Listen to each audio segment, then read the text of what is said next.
Сәлем достар, біз бүгін Астана қаласының ең танымал символдарының бірі Бәйтерек монументін айтып беретін боламыз.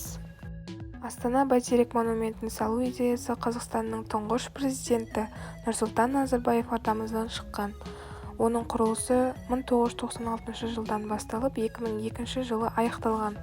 Жалпы Бәйтеректің биіктігі шамамен 97 метрді құрайды, ал кейбір деректерде 103 метрге дейін жетеді делінген.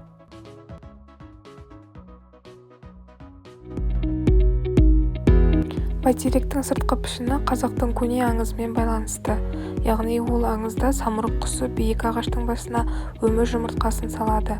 Монументтің үстіндегі үлкен алтын түсті шар сол жұмыртқаның символы болып табылады. Шардың диаметрі шамамен 22 метрді құрайды, және оның ішінде қала көрінісін тамашалауға болатын панорамалық зал орналасқан. Монумент 3 бөліктен тұрады.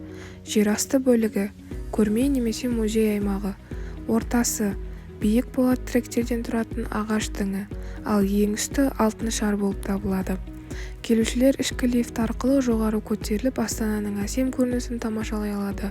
Жоғарғы қабатта Нұрсұлтан Назарбаевтың алақанының бедері қойылған. Оны туристер дәстүрі бойынша қолмен басып тілек тілейді.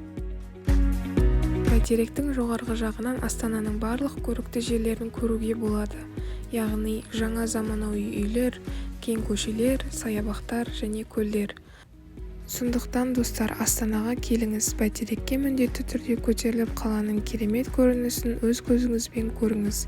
Бұл нысан Қазақстанның рухани және мәдени символы болып қала береді.